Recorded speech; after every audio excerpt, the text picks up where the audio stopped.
औज़ुबिल्लाहि मिनश्शैतानिर्रजीम बिस्मिल्लाहिर्रहमानिर्रहीम। सबसे पहले तो अस्सलाम वालेकुम। मुझे बहुत मज़ा आ रहा था इमरान साहब की गुफ्तगू में, क्योंकि मेरा भी ये सब्जेक्ट है। मैंने 30 साल पढ़ाया है ड्रामा और फिल्म टीवी प्रोडक्शन, और मैं ख़ुद भी एक्स प्रोड्यूसर हूँ पाकिस्तान टेलीविज़न का। बहुत सी प्रोडक्शन भी की हैं, तो इसलिए मेरी फितरी दिलचस्पी उससे थी। मेरा जी चाह रहा था कंटिन्यू करता, लेकिन मेरे पास भी वक्त कम है और उनका भी मेरा ख्याल है कि लेक्चर मुकम्मल हो गया था। मेरा मौजू है कहानी में क्रिएटिविटी, कहानी में तख्लीक के पहलू। दो ही इसके मेन आंसर हैं, क्रिएटिविटी और स्टोरी, कहानी। हम दोनों को अलग अलग डिस्क्राइब करते हैं, फिर उनके बाहमी रिश्ते पे बात करते हैं। सबसे पहले तो क्रिएटिविटी है क्या, इस पे थोड़ी बात करते हैं। क्रिएटिविटी का मतलब अगर हम लुग़त में देखें तो इसका मतलब मिलता है coming into being from nothing, अदम से वजूद में आना। और अदम से तो कोई चीज़ वजूद में अल्लाह ही ला सकता है, इंसान तो नहीं ला सकता। लेकिन अजीब ये एक सूरत हाल है कि गुज़श्ता सदी के आगाज़ में यूरोप की कुछ एडवर्टाइजिंग एजेंसीज़ ने अपने आर्ट डायरेक्टर के लिए क्रिएटिव का लफ्ज़ इस्तेमाल करना शुरू किया। उससे पहले ये लफ्ज़ हमेशा गॉड के लिए, अल्लाह के लिए इस तरह इस्तेमाल होता था। अब बात यह है कि ये लफ्ज़ इस्तेमाल होना शुरू हो गया, उसके बावजूद भी जो इसके माने हैं, जो मफ़हूम है कि अदम से चीज़ों को वजूद में लाना हो, तो इंसान नहीं कर सकता था, ना आर्ट डायरेक्टर कर सकता था। तो फिर माहिरीन ने इसमें एक लकीर खींची कि ये लफ्ज़ जब अल्लाह के लिए इस्तेमाल हो रहा है तो इसके कुछ और माने, और इंसान के लिए इस्तेमाल हो रहा है तो कुछ और माने।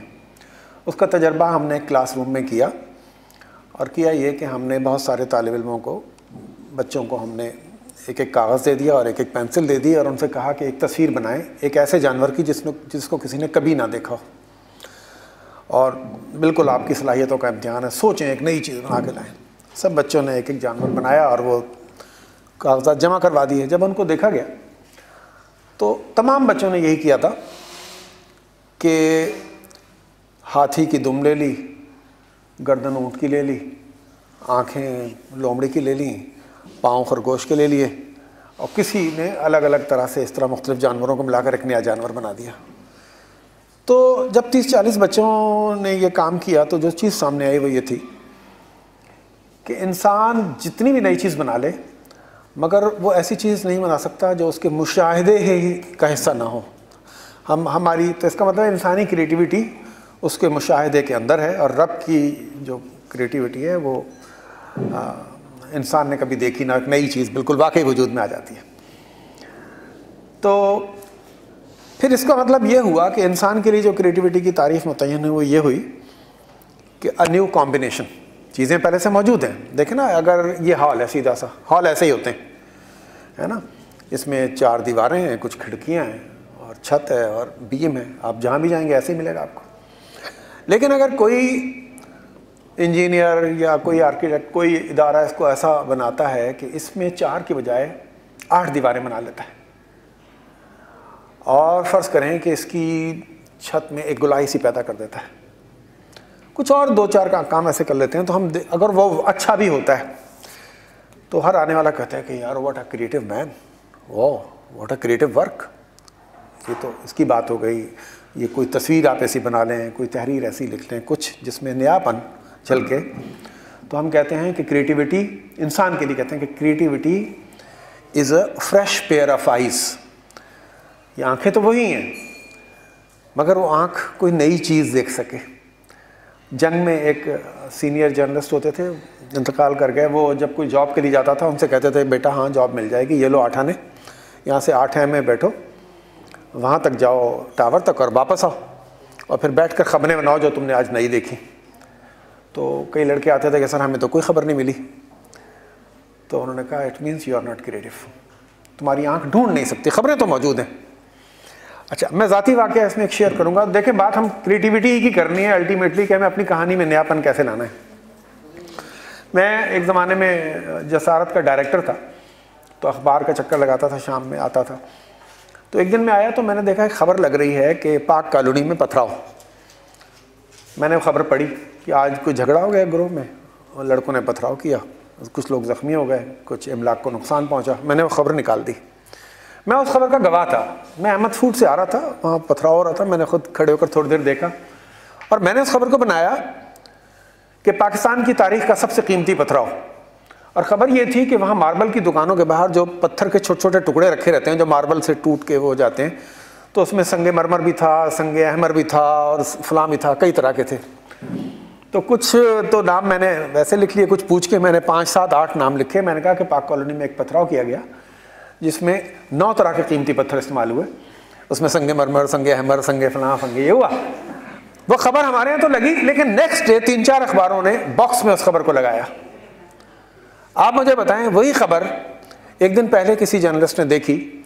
अच्छा, अब इससे ये साबित नहीं होता कि सलीम मुगल बहुत क्रिएटिव है। बात ये है कि एक दिन मेरी तवज्जो उस पर चली गई, उसके इस पहलू पर, तो मैंने कर दिया। हो सकता है आम हालात में मैं भी ना कर पाता। वो जो है ना, मोहसिन भोपाली ने कहा कि ऐ मेरे हम नफसो, हम कलमो, नगमा गरो, कितने मौजू जो सरे राह सदा देते हैं, पेकरे ज़ात से बाहर तो निकल कर देखो, कितने ज़र्रे हैं जो सूरज का पता देते हैं। तो बात यह है कि ये नए पहलू आपने तलाश करने हैं। जिसने तलाश कर लिया वो कहानी खूबसूरत हो गई। देखिए, कहानी की बात चल रही है, क्रिएटिविटी की बात चल रही है। मैंने एक कहानी पढ़ी, मुझे उस कहानी ने बहुत मुतासर किया। बज़ाहिर वो कहानी कोई ऐसी कहानी भी नहीं है लंबी चौड़ी कि उसके कई अप एंड डाउन्स आते हों उस कहानी में, नहीं, बिल्कुल सिंपल कहानी। और मैं ख़ास तौर पे एनवायरनमेंट डे पे अगर मुझे कहीं जाकर बोलना हो तो मैं उसको कोट करता हूँ कहानी को। कहानी ये है कि एक बच्ची, ये चीन में जो बदेसी ज़ुबानों का इशाअत घर है वहाँ से शाया हुई उर्दू ज़ुबान में, और उस पर लिखा हुआ था कि ये छोटे बच्चों के स्कूल में जो है वो मुकाबला करवाया गया बच्चों का, और जो कहानियाँ उसमें से सिलेक्ट हुई उसकी नोक पलक संवार के टीचर्स ने इसको उस इशाअत घर में भेज दिया शाया करने के लिए। वो उसमें शाया, उसमें कहानी थी, एक छोटी सी बच्ची है, उसके स्कूल उस दिन छुट्टी होती है लेकिन माँ की छुट्टी नहीं होती, तो वो अपने माँ के साथ उसके काम पे चली जाती है। उसकी माँ बीजिंग की सड़कों पर झाड़ू देती है। अब वो बच्ची लिखती है कि मेरी माँ झाड़ू दे रही थी कि उसके झाड़ू से किसी के कपड़े ख़राब हो गए, मट्टी लग गई उस पर। वो राहगीर को गुस्सा आया और उसने खूब मेरी माँ को डांटा, और सिर्फ डांट कर चले जाने पे भी इत्तेफा नहीं किया, वो खड़ा रहा। उसका बस नहीं चलता था कि वो मेरी माँ को मारे, उसने इतना डांटा। और फिर वो लिखती है कि मैं सहम गई और मैं रोने लग गई और मैं बहुत रोई। खैर वो शख्स चला गया लेकिन मेरा रोना बंद नहीं हुआ। मेरी माँ ने मुझे बहुत समझाया, चुप कराने की कोशिश की, लेकिन मैं रोती रही। और मैंने अपनी माँ से कहा, तू इतना गंदा और इतना खसीस और इतना बुरा काम क्यों करती है? तो जब मैंने मुसलसल ये बात की तो मेरी माँ ने कहा, झाड़ू रख दी और मेरे साथ बैठ गई, कहने लो आज मैं तुम्हें बताती हूँ कि अच्छा काम क्या होता है और बुरा काम क्या होता है, बड़ा काम क्या होता है और छोटा काम क्या होता है। तो फिर उसने कहा कि मेरी माँ ने मुझे बताया कि कोई भी काम उसे दुनिया से मिन्हा करके देख लो।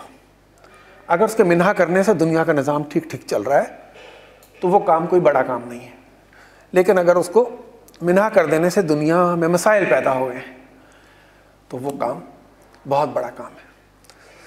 तो बच्ची लिखती है कि मैंने अपनी माँ के काम को मिन्हा करके देखा, मुझे पूरा बीजिंग गंदगी का ढेर नजर आया। फिर उसने लिखा कि मैं अपनी माँ से मैं लिपट गई और मैंने अपनी माँ को प्यार किया और मैंने कहा, माँ बीजिंग की खूबसूरती तेरे दम से। अच्छा, मुझे बताएं, इस कहानी में कोई वो उतार चढ़ाव नहीं है लंबी लंबी अफसानों और कहानी वाले, सीधी सी बच्चों की, छोटे बच्चे की कहानी है। पहली बात जिसने मुझे हैरान किया, मैंने 10 साल आंख में चूली एडिट किया। मैं एक मोहतात अंदाज़ा भी लगाऊं तो 10 साल में 10,000 कहानियाँ एडिट की होंगी या पढ़ी होंगी। किसी को इस काबिल नहीं पढ़ा होगा, समझा होगा तो रिजेक्ट कर दिया होगा, लेकिन गुजरा तो होगा उससे भी। लेकिन मुझे उन 10 कहानियों में नहीं याद कि किसी कहानी निगार ने एक खाक रूप को, एक इसको अपना करैक्टर बनाया हो, बल्कि हीरो बनाया हो। करैक्टर तो शायद किसी ने बनाया हो, अपना हीरो बनाया हो। ये इटसेल्फ कितनी बड़ी क्रिएटिविटी है, ठीक है, एक। और दूसरा, आप सच्ची बताएं कि जब ये कहानी मैंने आपको सुनाई, हालांकि मैंने तो उसको कहानी वाला ट्रीटमेंट नहीं दिया, मैंने तो आपको उससे गुफ्तगू हो रही है यूं ही छलांगे मारता हुआ, आप मुझे बताएं इस कहानी की एंडिंग ने थोड़ा सा दिल को छुआ, अच्छी लगी? This is all creativity. Creativity कहानी में और क्या हो सकती है? देखें, या मौजू का तनव्वुह हो सकता है, आप एक नया मौजू निकाल कर ले आए, नए करैक्टर्स ले आए। इसीलिए दुनिया में ये जो मिस्टीरियस किस्म के करैक्टर कहानियों में इन होते हैं और उस पर फिल्में चलती हैं दुनिया में। आप देखें तो फिल्में उसी कहानी पे खड़ी होती हैं। असल में कहानी का हुस्न ये है, मैं आपको एक बात बताऊं, कहानी में हमेशा वो करैक्टर्स मकबूल होते हैं और बच्चों को अट्रैक्ट करते हैं जो असल में एग्जिस्ट नहीं करते। इसीलिए आप देखें कि जब बच्चा कहानी, हम भी जब बच्चे थे कहानियाँ पढ़ते थे, अब कहानियों में थोड़ी सी तब्दीली आई है, लेकिन हम जो कहानियाँ पढ़ते थे, जिन, भूत, चुड़ैल, जादूगर, ये तो आमतौर पे नहीं पाए जाते। लिहाजा जब हम सुनते थे तो हम सुनकर उसका एक तस्वर बनाते थे, वो देव के सींग होंगे, तो बड़ा सा होगा, कैसा होगा। जादूगर एक शातिर सा, हर एक का अलग अलग जादूगर है, आपका जादूगर कुछ और है, मेरा कुछ और है, ऐसा बड़ा सा काला चोगा पहना होगा, ठीक है ना। तो हमने इस तरीके से मुख्तलिफ करैक्टर को विजुलाइज करना सीखा। यूं फितरत ने हमें छोटी उम्र में हमारी कुव्वत मुतखय्यला को मुतहर्रिक किया, हमारी विजुलाइजिंग पावर को बढ़ाया।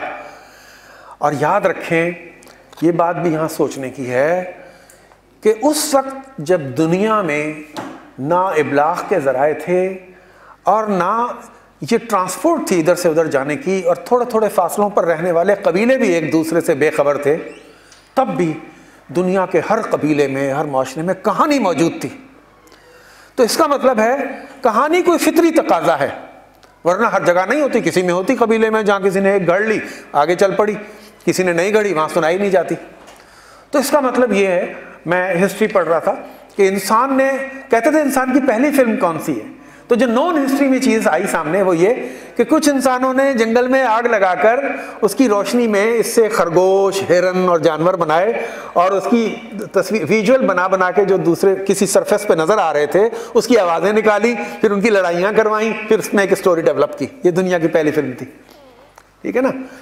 तो इटसेल्फ ये कितना क्रिएटिव काम है, और ये इतना खूबसूरत काम था जो पहले इंसान ने किया, जिसको कुछ नहीं आता था, जो पत्ते बांधता था जिस्म पे, जो गारों में और दरख्तों पे रहता था। ये इतना खूबसूरत काम है कि आज भी जापान से लोग आते हैं, वो शेडो एंड पपेट्स और ये और इन शेडोज़ की, ये क्लासिक में शामिल हो गया। और इसके लोग बाहर से आते हैं और उसके बड़े बड़े शो होते हैं, दुनिया देखने आती है और महंगे टिकट लेकर उसको देखती है।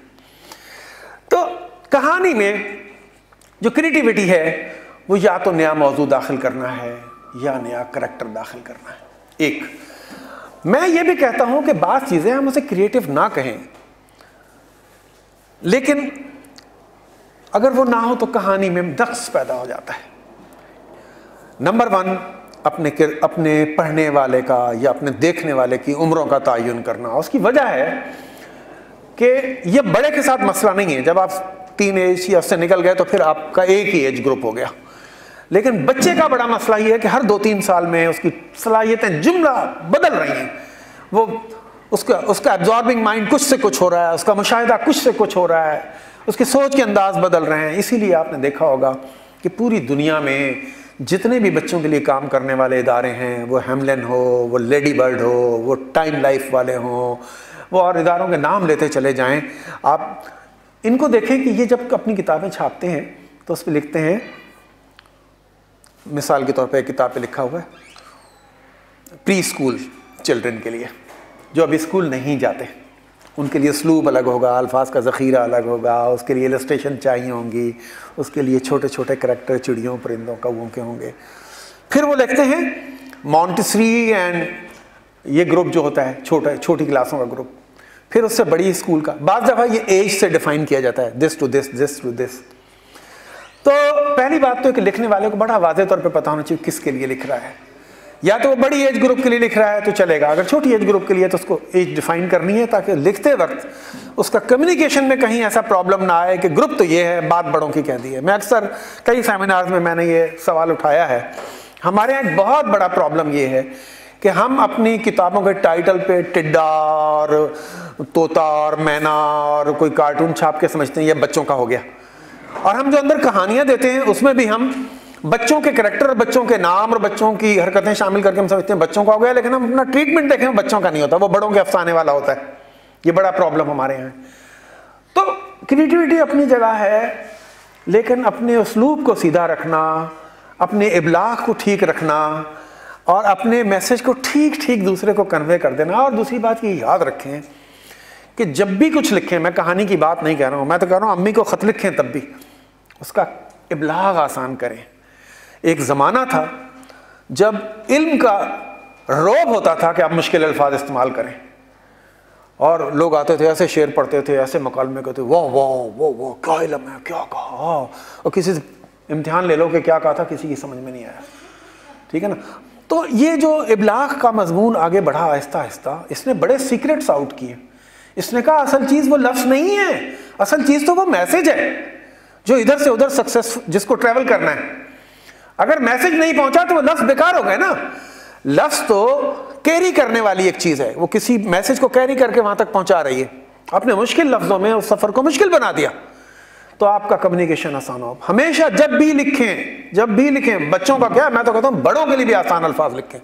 आप लिखें, उसके बाद उसको रिविजिट करें और मुश्किल लफ्ज़ को सर्कल लगाएं और उस जुमले को दोबारा लिखें। यही वजह है कि दुनिया में छोटे बच्चों के लिए लिखना बहुत मुश्किल काम है। दुनिया भर में हमने यूनिसेफ का एक मैगज़ीन शुरू किया था, अलिफ उजाला, काफ़ी अर्सा पहले मैंने शुरू किया था। तो वो था क्लास 2-3 के लिए, गवर्नमेंट स्कूलों के लिए हमने शुरू किया। अब मैंने इतनी बड़ी तादाद में लोगों को बुलाया, डॉक्टर ताहिर मसूद थे, मसूद बरकाती थे, अखलाक अहमद थे, मुझे याद है कराची की चोटी के लोग आए। हमने उनकी बड़ी ज़बरदस्त दावत की, उनको हमने कहा बड़े अच्छे पैसे देंगे, 5-5 हज़ार रुपये एक सफ़े की तहरीर लिखने के देंगे। और आप यकीन करें लोगों के फ़ोन आना शुरू हो गए, भाई नहीं लिखा जा रहा इन बच्चों के लिए यार, खुदा की कसम नहीं लिखा जा रहा यार, देखो मैं भेज रहा हूँ ताकि तुम्हें ये यकीन आ जाए कि मैंने अटेम्प्ट किया था लेकिन मैं मुतमईन नहीं हूँ, है ना। तो छोटे बच्चों के लिए लिखना वाकई मुश्किल काम होता है। वो मैं एक कई मौक़ों पे ऐसा हुआ कि मैंने एक छोटी सी नज़म लोगों को सुनाई, मुझे याद नहीं रईस फ़रोग़ की है किसकी है। मैं कहता हूँ मुझे कोई इस लेवल की नज़म कह कर सुना दे, चिड़िया आ, पानी पी, दाना खा, चू चू चू, तेरे घर मुन्ना सा बच्चा है, उसको ला, चू चू चू, मैं तो अब आप ही से पढ़ने को जाती हूँ, तू भी जा, चू चू चू। आप मुझे बताएं, उस बच्चे की दिलचस्पी का करैक्टर मौजूद है, उसकी उम्र के हिसाब से आसान अल्फाज मौजूद हैं, 2-3 लफ्ज़ों पर मुश्तमिल एक मिसरा है, एक उसके अंदर मंजर है, उसके अंदर पूरी एक थ्रिल है, कैफियत है। आप बताएं, किसी आम आदमी तो शायद इसको जज भी ना कर सके ये कितनी बड़ी नज़म है, लेकिन छोटे उम्र के बच्चे के लिए कितनी खूबसूरत नज़म है। हवाला नज़म का दे रहा हूँ, लेकिन तख्लीकियत यही है, नयापन लाएं, कम्युनिकेशन आसान करें, अल्फाज हल्के अच्छे रखें, मैसेज पावरफुल करें। मैंने जो आपको पहले शुरू में कहानी सुनाई, ये कहानी प्राइमरी स्कूल के बच्चों ने लिखी थी, ये भी नहीं कि कॉलेज के बच्चों ने। ज़रूर टीचर ने उसमें कुछ उसका मैसेज अखज़ कर लिया होगा और उसके जुमले लिखे होंगे नए सिरे से, लेकिन आप देखें कितनी सादी सी कहानी भी कितना कुछ दे देती है। आप बिलीव करें, एक दफ़ा एनवायरनमेंट डे था, मुझे उन्होंने बुलाया, मैं सबकी तकरीरें सुन रहा था। मैंने उनको कहा मैं तकरीरें नहीं करूँगा, तकरीरें सब हो गई और जो सब ने कहा वही मैंने भी कहना, मैं कहानी सुनाता हूँ। मैंने कहानी सुना दी और यकीन करें कि क्या इस कहानी ने जादू किया कि 5-7 मिनट तक खड़े होकर लोगों ने क्लैप किया। हालांकि उसमें मेरा तो कोई कमाल नहीं था, किसी और की कहानी सुना के गया था। तो अच्छी तहरीर जादू है, अच्छे अल्फाज जादू हैं, दिल में उतरते हैं, ख़यालात को मुतासर करते हैं, ज़िंदगी की डायरेक्शंस को बदलते हैं।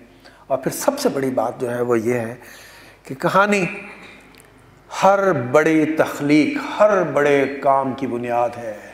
मैं लोगों से कहता हूँ कि अगर शहज़ादा कालीन पे ना उड़ता तो जहाज़ इजाद नहीं होता। मैं कहता हूँ कि अगर तिलस्मी आईने में जादूगर ने दुनिया के मंजर ना देखे होते तो टीवी नहीं आता। और मैं कहता हूँ कि अगर थंडर कैट में लेज़र वॉर ना आई होती तो अमेरिका का स्टार वार प्रोग्राम नहीं आता। हमेशा दुनिया के बड़े ख्यालात पहले कहानी में आए हैं, उसकी पॉसिबिलिटीज़ पे गौर हुआ है। लोगों ने कहा अच्छा ये भी हो सकता है, ये भी करके देखा जाए। ये नस्लों का सफ़र होता है, उसके बाद जाकर कहीं इजादात होती हैं, चीज़ें होती हैं। कहानी मैंने आप देखें, मैं लोगों से कहता हूँ जो कहानी सब लिख रहे हैं वो आप ना लिखें।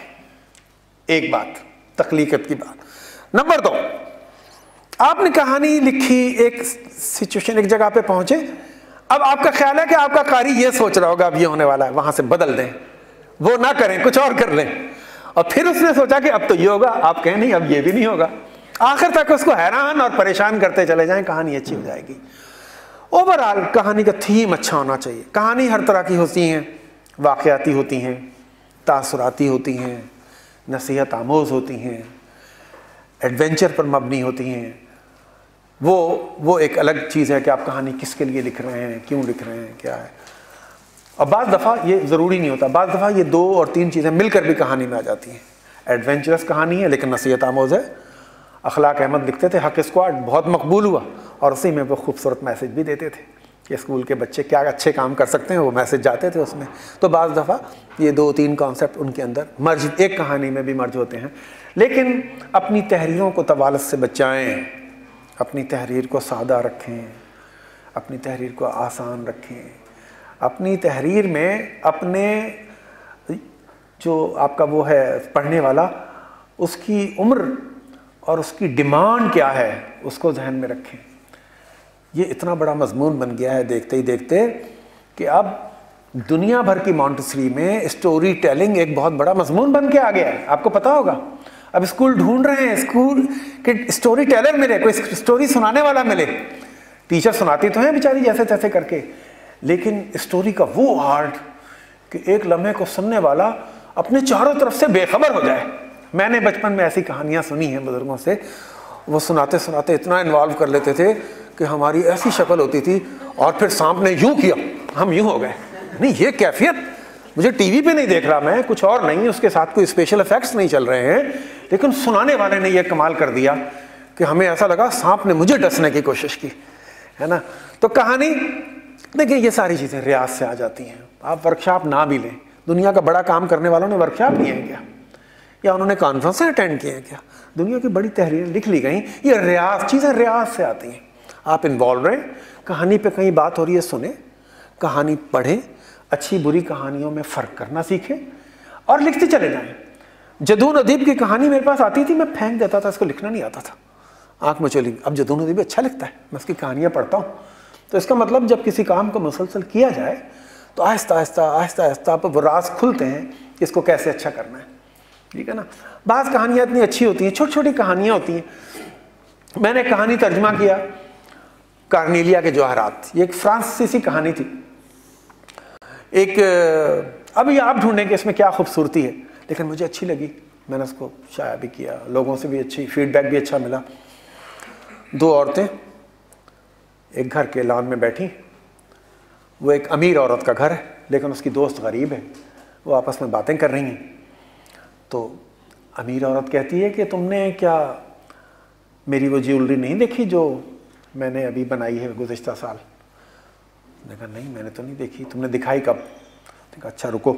वो यूं करके ताली बजाती है, गुलाम आ जाता है, उससे कहती है मेरा ज्वेलरी बॉक्स लेकर आओ। बड़ा सा बॉक्स उठा के लाता है, वो खोलता है तो आंखें चुंधी आ जाती हैं उसकी सहेली की जो गरीब होती है।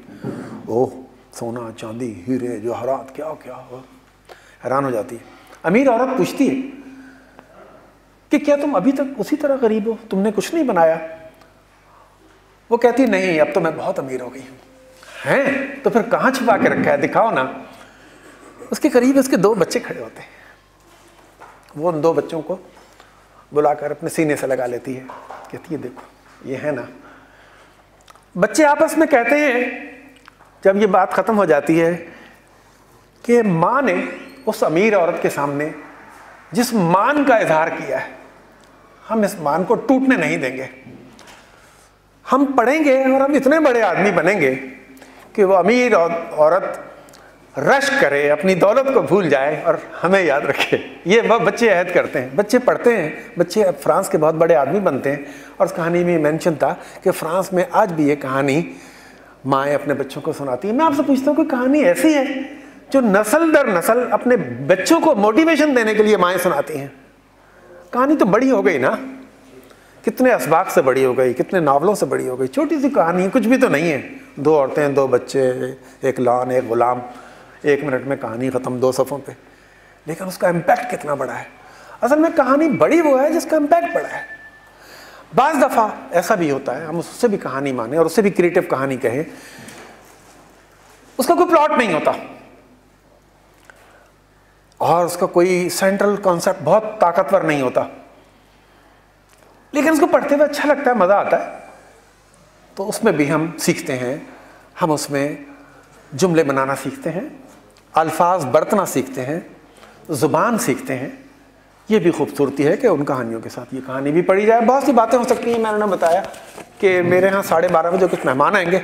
मेरा जी चाह रहा है मैं बहुत देर तक बोलता रहूँ, लेकिन मैं बहुत माज़रत चाहता हूँ। इंशाल्लाह फिर किसी मौके पे आपसे बात होगी। कहानी पढ़ें, कहानी लिखें। मैंने एक जुमला पिछले दिनों आर्ट्स काउंसिल की एक कॉन्फ्रेंस में बोला, मैं वो यहाँ भी बोलता हूँ। वो आपके लिए तो है नहीं, आप तो लिखते ही बच्चों के लिए हैं, लेकिन मैंने वहाँ बड़े बड़े अदीब कराची के जमा थे, मैंने उनसे ये कहा कि जिस तरह कोई शख्स दौलत कमाता हो और उस पर टैक्स ना देता हो तो उस दौलत को ब्लैक मनी कहा जाता है। मैंने कहा मैं यहाँ सबके सामने बरमला कहता हूँ कि जो अदीब लिखते हैं और बच्चों के लिए नहीं लिखते, उनका लिटरेचर ब्लैक लिटरेचर है। जज़ाकल्लाह।